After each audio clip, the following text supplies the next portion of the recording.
Yo, what's up guys? It's Noah here, and in today's video, going to be talking through a couple player props I like on Prizepicks for tonight's NBA slate on Wednesday, March the 8th. I think we have a 7-game slate tonight, so it's another decent-sized slate.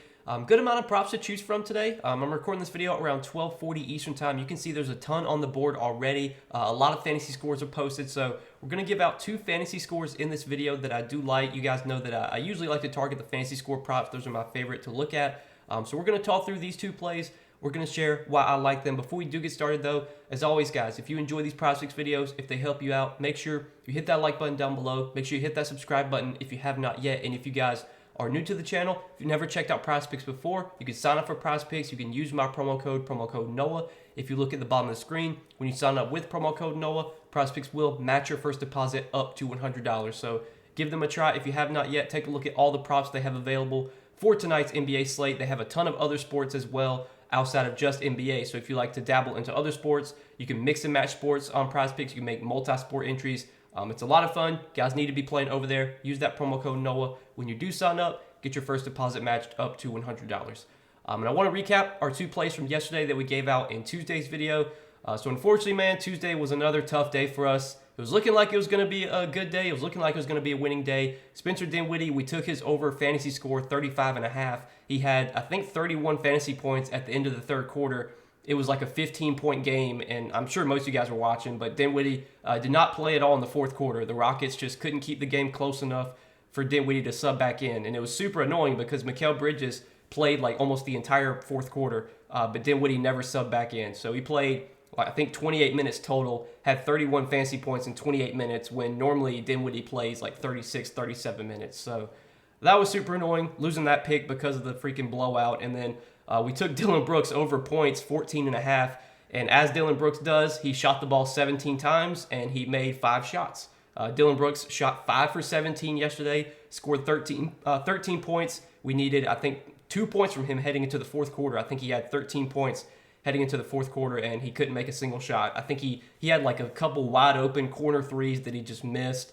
And I knew that was a possibility with Dillon Brooks. Anytime you're talking about Dillon Brooks, he's a very inefficient shooter, but he's going to shoot the ball a ton. That's what I was banking on. He shot the ball a ton yesterday, just couldn't make any shots. He shot 5 for 17 and came up 2 points short of his points prop. So super, super frustrating day, man. Yesterday that was. It's just been a frustrating run for us lately. I don't know why, but for some reason, Prizepicks just not letting me win right now, man. I feel like we're getting close. I feel like a lot of days we're making the right picks, we're on the right reads, and either blowout costs us, or foul trouble, or guys just shooting 5 for 17 like Dillon Brooks did yesterday. Just super annoying. But hopefully today's the day we can get back on track, guys. Been saying that for like the last week now, but hopefully today is finally the day we can get back on track. So let's talk through these 2 fantasy score props I like for this Wednesday slate. And the first guy I want to talk about, I've been playing this fantasy score a lot lately. It's been coming through for the most part. I played it last game. It did not come through, but I like it today. It's going to be Clint Capella. His fantasy score line, it sits at 28.5 on Prizepicks. And this is a line that I think is just way too low,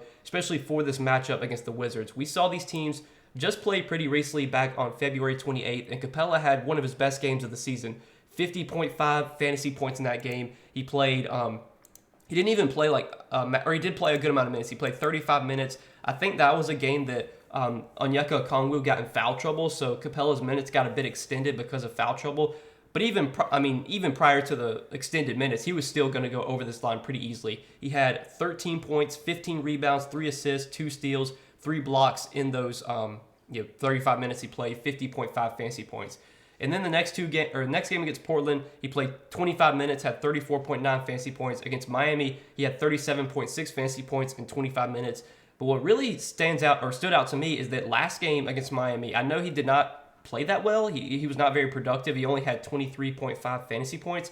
But Capella played 34 minutes last game, and that was without Onyeka Okongwu getting in foul trouble. The game against Washington, Capella played more minutes because Okongwu was in foul trouble. But last game, they just played Capella a ton. And they have a new coach now. They have Quinn Snyder instead of Nate McMillan. Nate McMillan, for some reason, never played Capella a ton of minutes. He would just play him like 28 minutes. He would give Okongwu like 20 minutes. It seems like Quinn Snyder's a little bit more lenient. He's leaning more towards giving Capella bigger minutes. Like he's not against it, I would say. So if we have the chance to get 30 plus minutes from Clint Capella on a nightly basis, this is a line that he is going to easily go over when he plays 30 plus minutes. If he does, he doesn't have to play 30 plus minutes though. We've seen Capella go over this fantasy score line in 24, 25 minutes.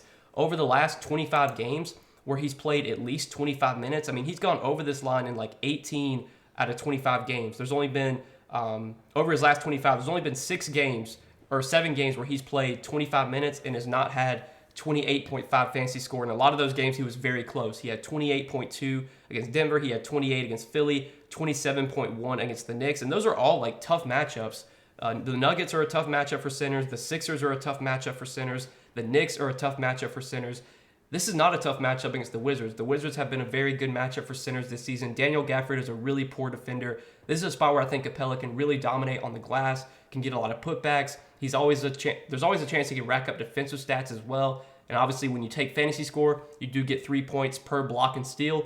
Last time they faced Washington, like I said, he had three blocks and 2 steals. So yeah, give me the over on Clint Capella's fantasy score here. I think this line's just too low for this strong matchup.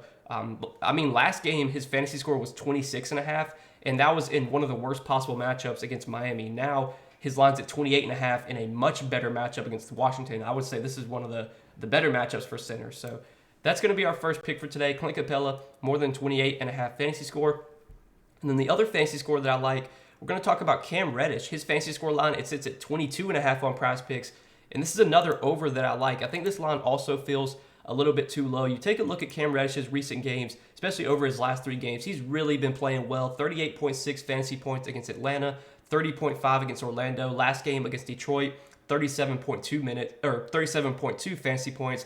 He's been playing really, really big minutes as well. You take a look at his minutes over this this 3-game stretch. 33 minutes against Atlanta, 37 minutes against Orlando. Last game against Detroit, he got up to 40 minutes.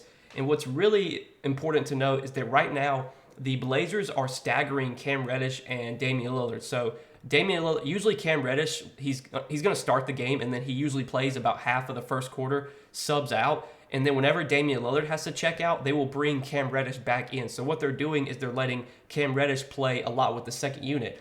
So even though Cam Reddish is starting, he's still going to get a lot of run with the bench guys.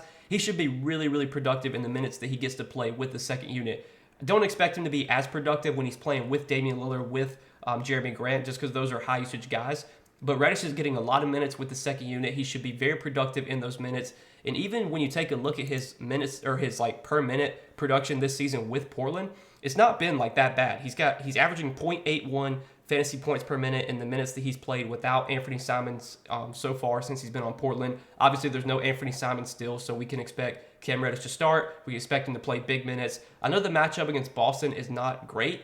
This is not a spot that I really like to attack, but I think this line is just too low, especially for how many minutes Cam Reddish is getting right now, especially with him playing more with the second unit, getting a lot of run with the bench guys. He should be really productive in those minutes, and that's why we've seen his production kind of spike lately. It's just because they've been playing him a lot with the bench guys, and he's been able to be more productive in those minutes. And if that continues, which I think it will, this line of 22.5, even in a tough matchup against Boston, I think is just too low. So that's what I'm going to be playing as an early 2-pick entry for today, guys. Clint Capella, more than 28.5 fantasy score. Cam Reddish, more than 22.5 fantasy score.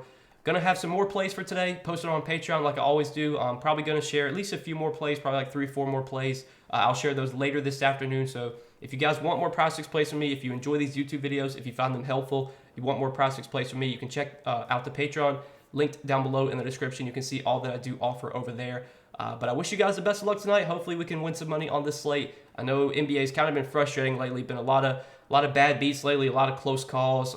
Losing because of blowouts and stuff. It's been super annoying. But hopefully today, no blowouts, no foul trouble, none of that stuff. We can just get full minutes from our guys. And I think if they do play their full minutes, I like their chances of going over these fantasy score lines. So yeah, good luck tonight, guys. Thanks as always for watching the video. Make sure, again, you hit that like button, hit that subscribe button, and also check out Prizepicks. If you guys have not signed up for Prizepicks yet, you can use my promo code NOAH. When you sign up for Prizepicks with my promo code, you will get your first deposit matched up to $100. But good luck tonight, guys. Thanks for watching the video. As always, we'll see you in the next one. Peace.